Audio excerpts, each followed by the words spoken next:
Pero just because may Mary Grace Piatos o kaya hindi maibigay yung identity, does not necessarily mean na ninakaw niya. There has to be evidence that would show na napunta sa kanya yung pera. Di ba? So, yun ang ibig ko lang sabihin dito. Yun yung problema kasi sa confidential funds. Nasa nicho nga. Confidential nga, pinapakailaman natin confidential nga parang relasyon. Yung nga dapat nga Ambush interview ho nitong si Vice President Sara Duterte at ang panayam ng Radyo Agila dito kay Attorney Ed Chico ang ating pag-uusapan dito sa video na to. Tapos isegue ho tayo sa live nitong si Attorney Trixie Crusangeles. Pero bago lahat ng yan, isang like at isang subscribe. Masaya na ho tayo dyan sa mga gusto sumali sa ating community, yung join button nandiyan lang ho sa baba. Na nga, wala ho tayo maraming pag-uusapan dito sa video na to. Rerekta na ho kagad tayo dito kay Vice President Sara Duterte. I don't see anything wrong with visiting person. Ay ano lang para lang maintindihan nyo yung sasabihin ni VP Sara dito. Kasi kini-question ho siya ng mga Talyanista sa Imada na kung saan bakit binisita ni VP Sara itong si Rodante Marcoleta? Bakit binisita niya itong si Mike Defensor? Ba't puro mga nakakulong ang mga binibisita niya? Si Pastor Kibuloy binisita. By the way, speaking of Pastor Kibuloy, nagsumiti na daw ho ang Estados Unidos na formal na request para i-extradite itong si Pastor Kibuloy sa Estados Unidos. Naku, malaking problema ho ito. Kasi nga ho mga kababayan, isa ho sa mga motibasyon ng administrasyon na to kung bakit isinusulong ho nila yung pag-extradite na yan kay Pastor Kibuloy. Una sa lahat, isa ho siya sa mga kilalang taga-suporta ng mga Duterte. Ngayon, kung sakaling pumalyaman itong impeachment na to at yun ang nangyayari, isa ho sa mga makakatulong itong si Pastor Kibuloy sa magiging kampanya ng kung sino mga makakasama ni VP Sara at si Vice President Sara Duterte mismo. At yan ho talagang masyadong lantarang pang-aabuso na ho ito sa karapatan ng ating mga kababayan, 'di ba? Kung meron man siyang kinakaharap na kaso sa Pilipinas, sitisin muna natin siya dito. Bakit natin ibibigay sa mga banyaga, 'di ba? Balita nga ho natin nag-dismiss na yung mga kaso ni Pastor Kibuloy diyan sa Amerika, tapos bigla-bigla merong ganito. Ano ho ito? Hito tactics ng administrasyon. Dahil nga hindi ho nila mapapaniwala ang ating mga kababayan diyan sa mga aligasyon nila sa impeachment trial kay VP Sara, i-divert na lang natin ang atensyon ng ating mga kababayan dito naman kay Pastor Kibuloy. At ano ho yan, talagang yung panggigipit ng administrasyon na to, nakikita ho nating mas titindi pa sa mga susunod na buwan, linggo, taon. Maganda lamang ho kayo, mantakin yung 4 na Marines na ho ang naligawan nila at di umano, base sa ating balibalita, nabayaran daw ho yung mga yan ng 22 to 25 million kada ulo. Eto, unahin na ho muna natin itong kay VP Sara. Sa deprived of liberty, noong ako ay mayor pa, bumibisita ako dito sa Maa City Jail. Nagdadala kami ng mga regalo at tinatanong namin sila kung ano yung mga pangangailangan nila. Sa amin, sa Office of the Vice Mayor, sa amin, sa Office of the Vice President, meron kaming mga Thanksgiving na ginawa namin sa loob ng mga jails, tulad noong pagbisita namin sa Bacolod City. So, wala ako nakikitang masama sa pagbisita sa mga tao tulad ni PRD at iba pang mga nasa loob ng detention na wala akong nakikita na masama sa pagbisita kay Arnie Teves, kay Pastor Kibuloy, as I said, President Duterte, Senator Rodante Marcoleta, Senator Jinggoy Estrada, and Mike Defensor, kasi kilala ko naman sila. And I think kaibigan ko sila. Hindi ko lang alam kung kaibigan nila ako, pero sa tingin ko naman kaibigan ko sila. Nagkapobya na ako itong si Vice President Sara Duterte. Nagkapobya na ako sa mga kaibigan. Ito sinasabi ko sa iyo. Kami dito sa PH Update, kahit anong mangyari, kaibigan ka namin. At alam ko, kaibigan mo rin naman kami. At yung mga individual na yan na binanggit mo, ako na sisiguro sa iyo na kaibigan ka ng mga yan. And dapat tayo magpakita ng empathy sa mga tao and sympathy sa mga tao na deprived of liberty. Kasi I can only imagine, no, hindi yung physical na prison, but yung hindi ka na malaya na maggawa kung ano yung mga normal at ordinaryong ginagawa mo sa buhay. So, let's give sympathy and empathy sa mga PDLs. Ano yung napag-usapan niyo, VP? Pinayuhan niyo kasi. Wala, uy, ginoo ko, ako pa'y mupayo kay Senator. Ang sinabi ko lang sa kanila doon ay kung ano yung para sa bayan, yun ang gawin ninyo. Yun ang message ko sa kanila sa loob. Sabi ko, magpakatatag at kung ano yung para sa bayan, yun ang gawin ninyo. I don't see anything wrong. Ito, rekta na ho tayo kay wala rin kami nakikitang mali sa ginawa mo, VP. Yung mga merong nakikitang mali diyan sa ginawa mo na yan, yan yung mga insecure sa'yo.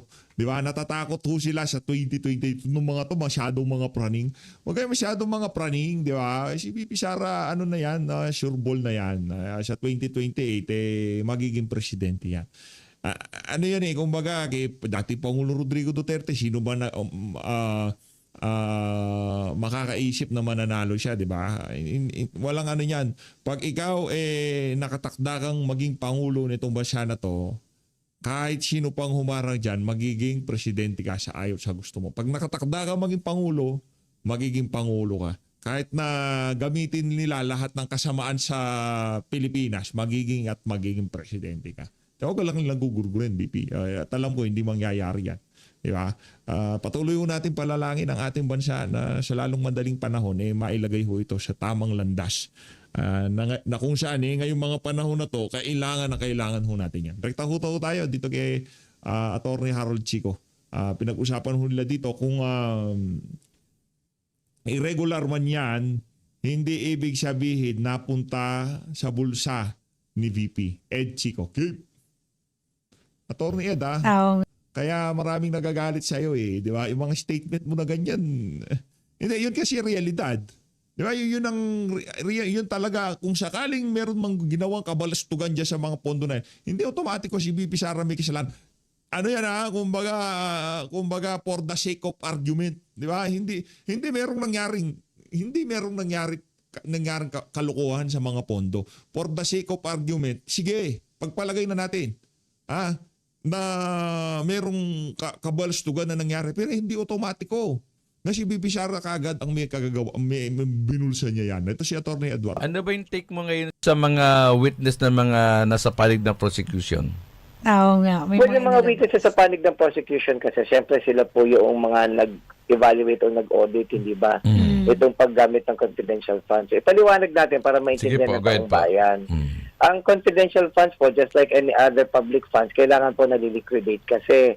So para maliquidate yan, ang purpose of course is to, kumbaga is to make sure that it is spent in accordance with the purpose for which it is earmarked to begin with. Yes. So dapat lahat yan ay mapunta talaga sa publiko na ayon doon sa purpose niya.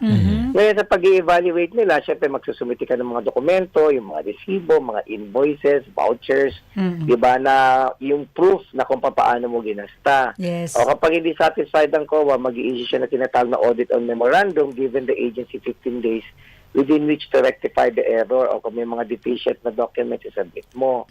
Ngayon kapag hindi sila satisfied pa rin, so nag-resulta yan sa notice of suspension. So sinususpinde yung pag-release ng pera kasi nga tingin nila hindi nagiging maayos ang paggastos. O subsequently, it can result into notice of disallowance. Ano yung notice of disallowance? Ibig sabihin, nagdesisyon na ang COA, final na yon as far as they are concerned, na irregular yung transaction. Ibig sabihin ng irregular, excuse me po, hindi mo napatunayan kung paano mo ginasta. Okay. Di ba? So, it is an administrative proceeding under the law. Ang mangyayari, ibabalik mo yung pera na hindi mo napatunayan kung paano mo ginastos. Pero ito ang malaking tanong dito sa batas. Kapag ka ba na-issue ka ng notice of disallowance, meaning irregular ang transaction, ibig ba sabihin yan, napunta yan sa bulsa noong ahensya o in this case sa bulsa halimbawa ni Sara Duterte, hindi ba? So that's an interesting question po. May kaso tayo, Supreme Court decision to, it's a 2016 case, Macapagal Arroyo versus People, na kung saan sinabi ng Korte Suprema na just because disbursement appears to be irregular, or just because the disbursement is outright irregular, does not necessarily mean it results into plunder or any violation of the Graft and Corrupt Practices Act. Hindi ibig sabihin napunta sa bulsa niya, because there has to be proof of payment. So sa tingin ko lang yung prosecution, they would not actually be able to present any witness or any evidence na magpapakita na bulsa ni Vice President yung pera. The most that they can do is show irregularity in the conduct of the in the conduct of the tawag po dito, of the evaluation of the audit. So on that basis, sasabihin nila, ayan, nakita nyo, talagang hindi maipaliwanag kung saan napunta ang pera, na-scam tayo, di ba? Nabudol tayo. Nabudol tayo. Actually, sa tunay na korte, hindi mo pwedeng gawin yun kasi conclusion yun eh. Ang nagbibigay ng conclusion yung judge, hindi yung lawyer. Pero bakit nila ginawa yun? The way I see it, that's the most damaging evidence that they could present. Hindi ko makita kung may makukuha silang witness na magsasabing din doon sa ni Sara. So I doubt it. So kaya i-heart nila yun doon. Ang sasabihin nila, impeachment lang ito, we should not be very, very technical. At ang importante dito, dapat mapagkatiwalaan si Sara Duterte itong confidential fund. Una-una, laki-laki. Ba't siya nagka-confidential fund? Diba? Pangalawa, hindi niya maipaliwanag kung paano nagastos. So, i-heart nila yon. And the part of the defense naman, syempre, expectedly, they'd be very, very technical about it. So, bubusisiin nila isa-isa. Sasabihin nila, hindi porket irregular yan. Assuming irregular, sasabihin nila, irregular nga yan, pero hindi pa tapos yung notice of disallowance issue, nasa Supreme Court pa yan, hindi pa yan talaga pinal. They can say stuff like that. Or, they can even say stuff like that, but we should be very, very technical. Kung irregular man yan, hindi ibig sabihin na punta sa bulsa ni Vice President. That is an erroneous conclusion. Yung mga ganon, di ba? Kasi hindi ko din alam kung kaya ng depensa ipakita yung kung sino si Mary Grace Piatos. Kung kaya nilang mapakita yon, kung mapapakita nila yon, for purpose of the impeachment, that would seal the deal. Kasi sa totoo lang, ang daming issue ng confidential fund kung paano nagastos. Pero interest lang talaga ng taong bayan na tumatak sa kanila yung Mary Grace Piatos. Hindi ba si Andy Lim na baka Sige, attorney. Attorney, doon tayo sa binabanggit yung yung sa confidential fund na yan. Lahat naman may confidential fund ang ilang mga opisyal ng ating gobyerno. Tama po ba? Meron din naman po yung iba, like yung Office of the President. Kaya siyempre wala siyang magagawa. Siya kasi yung siya kasi yung iniimbestigahan ngayon. And take note, hindi po bihira na nagkakaroon ng notice of disallowance sa COA. Alam mo ba, sa halos isang taon, like I remember in 2021. Di ba, naanan lang ako, bigla akong meron nakitang, maputol kita, Atty. Chico, ha? Yung 2021, wag niyo kalimutan, 2021 tayo. Meron lang akong nakitang post. Isipin niyo na lang, weekend, lalabas yung request daw ng Amerika para sa extradition ni Pastor Kibuloy. Para saan? Dahil may bagyo? Dahil lulubog na naman? Lulubog na naman. Marami na namang malulunod na mga ari-arian. O so, tabunan na lang natin yung issue ni Pastor Kibuloy. Gano'n. Weekend, may bagyo. All of a sudden, request America, Pastor Kibuloy, extradite. Ganon. Gumawa kayo ng solusyon para hindi yung mga ganitong desperadong hito moves ang ginagawa nyo pagka magwi-weekend na merong ulan. Kayo dyan sa administrasyon. Basa na eh. Diba? Yung strategiya nila. Nung last weekend, ano yung issue nila? Loren Legarda, Leandro Leviste. Ngayon, iba na. 4 na Marines. Leandro Leviste lumabas ng bansa. Para saan?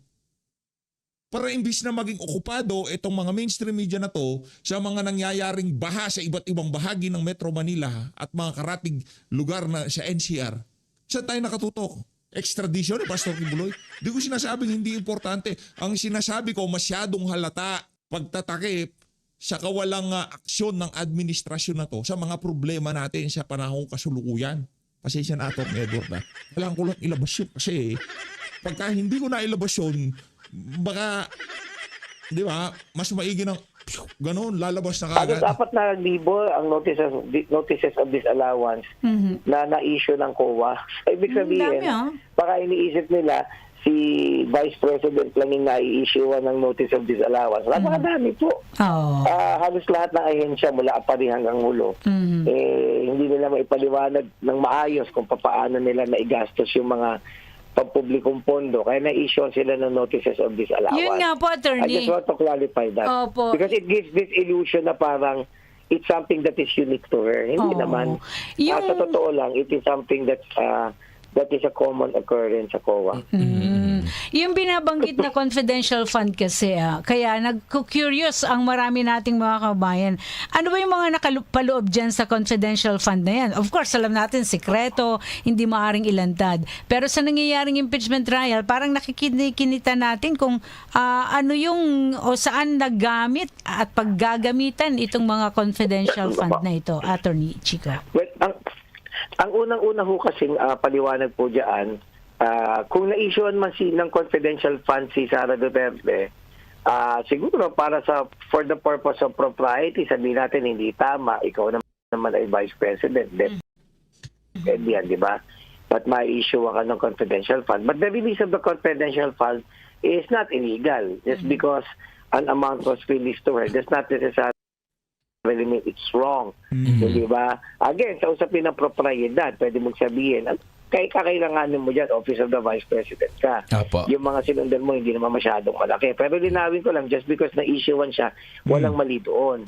Kaya lang, legally, wala. Kaya lang, syempre, kung prosecution ka, papalabasin mo, o nakakaduda, bakit siya kumuha ng confidential fund, tapos hindi niya maipaliwanag. Siguro ginastos niya, hindi ba? So that's number one. Number two, ang confidential fund kasi govern niya ng Joint Circular number 15 1, hindi ba? Or 01. So yung Joint Circular na yun basically talks about how confidential funds should be disbursed, tsaka ano yung mga requirements. Sa totoo lang, as far as I know, lahat ng mga documents yan, naka-sealed envelope yan kasi confidential fund nga yan. Tapos, yan ay isinusumite mo sa COA. Hindi ba? For the most part, hindi masyadong issue yung confidential fund. May mga pondo na hindi masyadong ginagalaw ng COA. Hindi ba? Kasama yan confidential fund na yan. At sa totoo lang, kung bubuksan mo rin yung confidential funds ng iba, I would assume you would also see certain irregularities. Kasi nga, itong confidential funds, mas maluwag ang COA kumpara sa ibang pampublikong pondo na nililiquidate. So kaya ang daming gray areas. Hindi ba? So kaya ang defense sasabihin nila, there may be certain irregularities but that's because of the nature of the confidential funds. And then sasabihin nila sa Joint Circular naman. Yung mga ganon, di ba? Kasi ang kailangan gawin talaga ng Kongreso right now, I think, is to come up with a law on that. Siguro it's about time na busisiin kung saan gagamitin yung confidential funds, sinong pwedeng bigyan, at magkaroon ng mas malinaw at mas malawakang detalye ng proseso ng pagliliquidate nito. Okay, doon lang tayo sa mga pagbibigay ng alias. Di ba pinaka-common na mataga ginagawa to na mag-alias ka sa... Yung mismong alias, pangalan ba? Ito si Emergis Piato, si Andy Lim. Di ba parang common na yan kapag confidential ang pinag-uusapan? Kasi hindi mo naman pwedeng ilalahad yung tunay na pagkatao ng isang tao, lalo pa nga ang kanyang gagawing mga pagtatrabaho, maselan. Lalo, mayroong kinalaman sa ating mismong national security.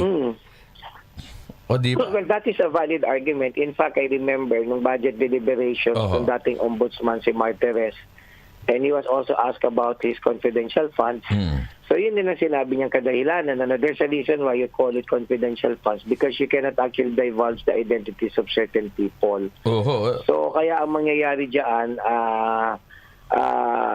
yun ang pangangatawanan halimbawa ng depensa, no? Kasi ang mangyayari kasi dito, sir, sa totoo lang, impeachment to Hindi naman to technically kaso sa korte. Yes. So talagang optics ito. Kaya kung pansinin mo, di ba, itong prosecution, yun lang paggagamit ng word na scam, nabudol tayo, di ba, hindi tama sa isang vice presidente na mabigyan ng confidential fund. So these are actually meant to disparage her, hindi ba? To give the public the impression na meron siyang kamalian. But on the part of the defense nga, they will actually go very, very technical on this. So they could say, for example, that people like Mary Grace Piatos, their identity should not be revealed. Hindi ba? Na wala kayong ebidensya na napunta to sa bulsa ni Vice President Sara Duterte. Pwede din nilang gamitin argumento na in fact, di ba, nakita nyo, pinambili ng mga silya, pinanggamit ng ayuda, pinambili ng mga gamot para sa mga lugar na kung saan meron tayong mga counter-insurgency operations, di ba? So dun, at the end of the day, it will really all boil down into that, sir. So, kaya ang mangyayari rito, magbibilangan talaga yung mga senator judges. Yung senator judge na gusto nilang i-convict, syempre may mga gigil na i-convict na siya dyan. Halimbawa, sila Risa Ontiveros, alam nga namang i-acquit niya yan. Diba? Break mo muna, attorney. Break muna, panalo na si Alex. Panalo na ba? Oo. Nakakainis naman kayo dahil tinawagan niyo ako. Balik tayo sa pinag-uusapan natin. Balik tayo. I would expect the prosecution not to go very, very technical on this. Because I think they would not actually be able to prove other things. Lalo na yung usapin na napunta ba kay Sara Duterte yung pera. Yun nga. They will always harp on implication, presumption. Naalala mo yung witness nila, si Wamil, sabi niya na si nagkaroon daw ng presumption. So actually, siya lang ang nagsabi noon kasi if you look at the law, very clear naman ang Supreme Court na sinabi na kapag irregular ang disbursement, para sa administrative proceeding lang yun.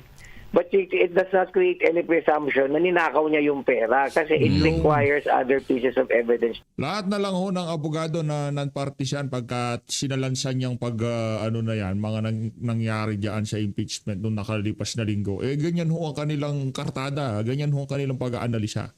Hindi automatic may kasalanan si BP Sara. Yung tipong yung mga banat nitong ni Kapunan na nabudol. Di ba? Walang ganon. Ayaw. To do that. Kaya ang madalas nangyayari sa karanasan ko bilang, kasi po ako nakahawak na po ng ganyang kaso ng notice of disallowance. So ang nangyayari diyan, kapag may COA findings, sa tingin ng COA, kaduda-duda talaga, so pwede nilang i-coordinate yan sa ombudsman para pag-aralang maigi kung pwedeng magresulta sa kasong kriminal. Pero pag sinabing kaduda-duda, may makikita talaga sila doon at may mga ebidensyang may papakita. Pero just because irregular, it doesn't create any presumption. Medyo mali yung si Wamil doon. Pero syempre, hindi mo naman siya masisisi kasi siya ay testigo ng prosecution. So batay dun sa assessment po ninyo sa itong 3 araw, sa linggo ito, anong Lunes, Martes, Merkules, anong assessment po ninyo? Napatunayan ba na may mga paggastos doon sa pondo na nailaan sa tanggapan ng Vice Presidente, Attorney? Ay, base doon sa mga dokumentong ipinakita, mukhang may mga hindi maipaliwanag, medyo irregular nga, hindi ba? Opo. At pero kasi nga may notice of disallowance na nga So ibig sabihin, they really find it irregular. So yung the disbursement is irregular. That's a given naman Ang magiging tanong lang talaga dito, saan ba talaga nagastos? Kasi just because it's irregular does not necessarily mean for the purpose of the impeachment na, as I said, ninakaw niya yan, or does not necessarily mean na hindi nakatulong yung paggastos. Kasi they would not go very, very technical on that. Sasabihin ng depensa, binigay nga natin to sa counter-insurgency measure natin. Nagbigay pa nga tayo ng mga gamot. Yung mga ganon, hindi ba? Okay. So that's how you would actually view it. Tapos, sasabihin din ng depensa, and this is also true, it would also work for them. Although may notice of disallowance, final na yan as far as the COA is concerned. Okay. Pero pwedeng i-subject yan ng review ng Supreme Court. So until the Supreme Court makes a pronouncement that becomes final, so hindi mo pa rin pwedeng sabihin na right now. So kumbaga irregular siya in the sense that the COA's findings would say so, but not really irregular in the sense that it's final because may mga decision ng Korte Suprema na na-overturn din yung mga notices of disallowance na isinagawa ng COA. At may mga decision na ganyan.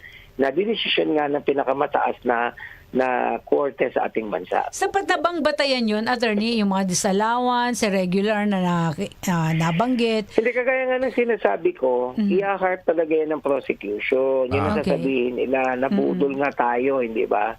Pero syempre, sasabihin man ng depensa, hindi yan ang sinasabi ng batas. Sasabi ng Korte Suprema, hindi porket irregular. Ibig sabihin, nabudol tayo. Hindi ibig sabihin na kinabang siya. Yes. Oo. Hindi ba? Tama Lalo ka- pa kasi tama ka sa totoo lang, ang nature kasi ng confidential funds, ang tingin ko lang Apo. kung pabubuksan mo lahat ng confidential funds ng mga ahensya, Yun. maraming, kasi nga ano siya, mas relaxed yung rules dyan kumpara halimbawa sa ordinaryong pondo. O yun, tama Kasi ka. nga confidential. Halimbawa, Oo, tama ka, ordinaryong relax pondo, nga. hindi ka pwedeng maglagay ng pangalan ng Mary Gay Piatos. Dapat yung totoong tao ilalagay mo. Opo, oo. O di sa confidential funds, kaya sa totoo lang, malaki naman talaga yung posibilidad na kukurap yung pera dyan. Hindi ba? Kasi nga, mas maluwag ang batas dyan eh.